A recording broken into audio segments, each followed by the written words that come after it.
have you ever asked yourself, Lord, is there more to life than this? Is there more to life than this seemingly boring, meaningless life filled with suffering and hardships? And then maybe some of you are complaining to the Lord, Lord, akala ko pagka sumunod ako sa'yo, life would be different. I will have a new life, a different kind of life. Because sometimes, we try to look God for the glorious stuff. Nakagraduate ka, bago kotse mo, bagong promote ka sa trabaho, bago siguro yung bahay mo, nakabili ka ng bagong sapatos, kahit na meron ka ng 100 sapatos, pinagli ka sa octopus eh. Diba? Nararamdaman mo ang Diyos, nakapag-travel ka, nararamdaman mo ang Diyos, kapag na-heal yung pinagdarasal mo, nararamdaman mo yung Diyos, kung sinagot ka nung nililigawan mo. But I would like to tell you that life is not always about the highlight reels. Hindi palaging ganun. It's not always glorious. In fact, I can relate. Background, I'm a man of efficiency. Gusto ko, sulit yung oras ko, sulit yung pera ko. Lagi akong ganun. I wear a lot of hats. I'm a car dealer. I'm a corporate speaker. I'm also a feast builder. I'm a preacher. I'm a husband of one. Siyempre, isa lang asawa ko. And then, father to 3 boys. Ang dami kong ginagawa, plus ang dami kong mga hobbies. Gusto ko nagbabasketball ko. Gusto ko nag-gym ako. So I'm trying to curate my life. Nakaschedule lahat yan. And I try my best to be as efficient as possible. And my principle is this. I need to do what I do best. And yung di ako masyado magaling, dine-delegate ko sa iba. I feel that the Lord would like me to use my time to do more talks, to work more.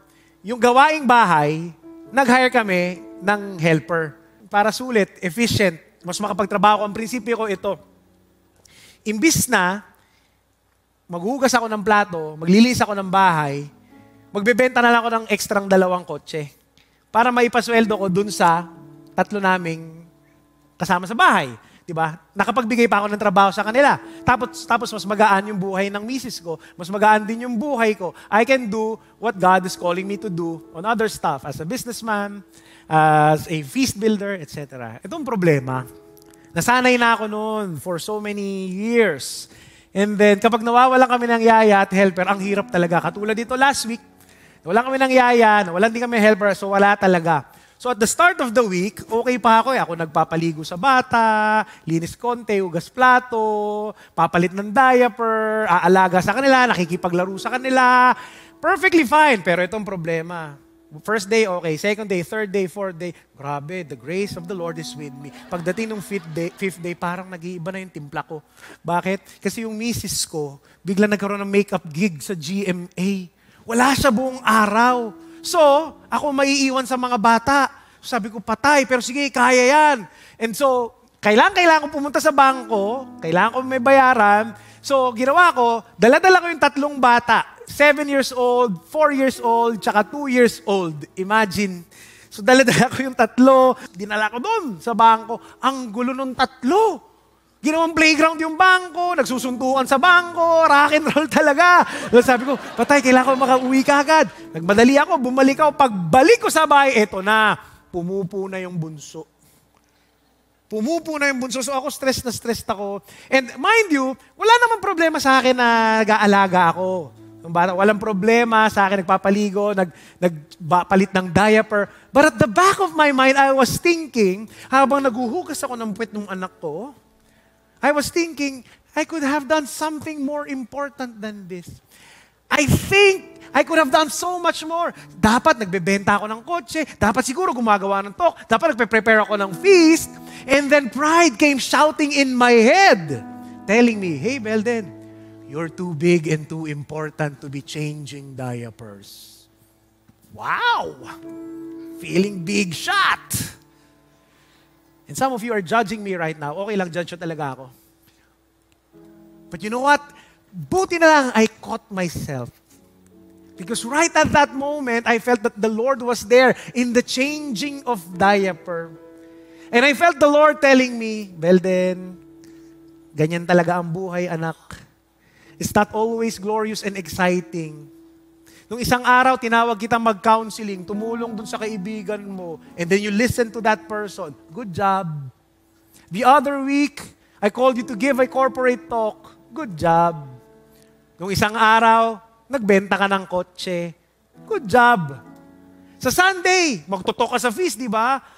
Alam ko, kahit anong mangyari, gagawin mo yan. Ikaw pa ba? Ngayon pa lang, good job na kita. Pero ngayon, anak, tinatawag kita maghugas muna ng puwet ng anak mo. Sabog eh. Ganun talaga.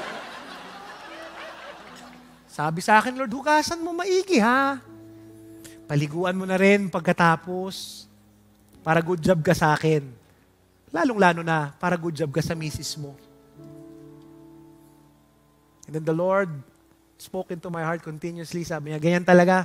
May mga bagay na ipagagawa ko sa'yo na hindi pang main character. Sometimes, parang extra ka. Sometimes, it's messy, boring, and tiring. Hindi palaging Instagram-worthy yung ipagagawa ko sa'yo. And then I gathered myself and my emotions.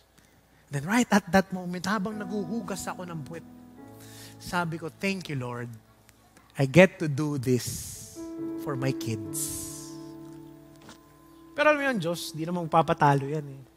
That night, before the 3 boys went to bed, they all jumped to me.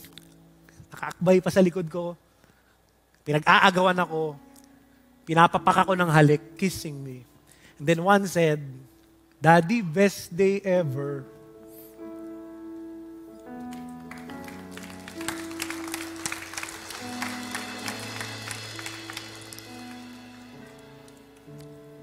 Then I said, in my heart, thank you, Lord, for this day. What if,